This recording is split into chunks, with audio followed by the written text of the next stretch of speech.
कैसे लिखी गई शिवसेना के अंत की कहानी। शिंदे ने कैसे कर दी इतनी बड़ी साठगांठ। एक फिल्म ने कैसे ठाकरे को दी इतनी बड़ी ठोकर। शिंदे, शिवसेना और ठाकरे की अदावत की इनसाइड स्टोरी।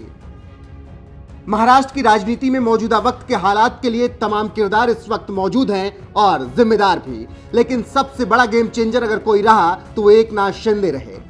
शिंदे की बगावत से पार्टी में बवाल मचा हुआ है और महाराष्ट्र की राजनीति में भूचाल आया है। एकनाथ शिंदे की नाराजगी की कई बड़ी वजह लगातार सामने आ रही हैं, लेकिन सबसे बड़ा सवाल यह है कि शिंदे, शिवसेना और ठाकरे की अदावत हुई क्यों, और हुई भी तो एकनाथ शिंदे ने कब, कैसे और कहां यह स्क्रिप्ट लिख डाली जिससे शिवसेना टूट गई।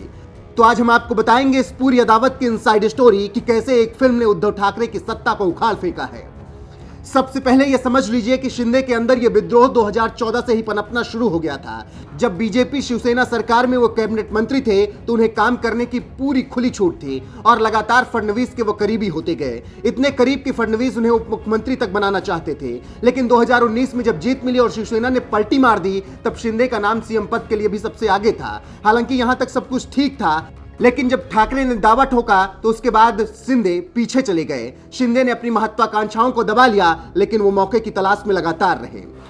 शिंदे को यह मौका मिला साल 2022 में आकर, जब हाल ही में रिलीज हुई फिल्म धर्मवीर में स्क्रीनिंग में उन्होंने सारी स्ट्रेटजी तैयार कर ली। दरअसल इस फिल्म की स्क्रीनिंग पर उद्धव ठाकरे और एकनाथ शिंदे दोनों साथ पहुंचे थे। यह फिल्म दिवंगत शिवसेना नेता आनंद दिघे के जीवन पर आधारित है।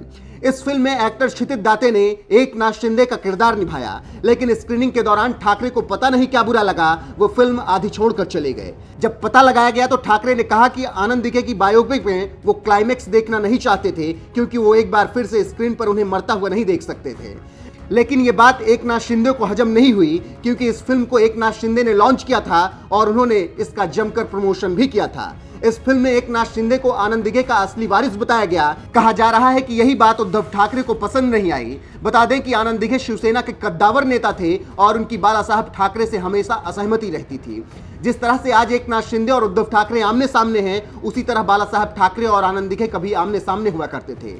ठाणे आनंद दिघे का गढ़ था और आज एकनाथ शिंदे इसी गढ़ से राज करते हैं। एकनाथ शिंदे के गुरु आनंद दिघे ही रहे। ऐसे में शिवसेना और महाराष्ट्र की राजनीति में चर्चा हमेशा रही कि एकनाथ शिंदे अपने गुरु के नक्शे कदमों पर ही चल रहे हैं।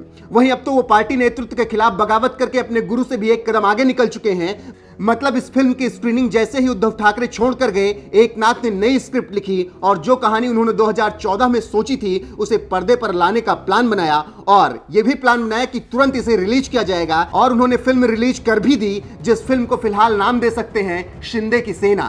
साफ शब्दों में कहा जाए तो शिंदे ने इस स्क्रीनिंग के दौरान ही सोच लिया था कि अब ठाकरे को सत्ता से हटाना है और कुर्सी के साथ साथ शिवसेना को भी हथियाना है। अब देखना होगा कि आगे माया नगरी की सियासी नौटंकी में क्या कुछ होता है।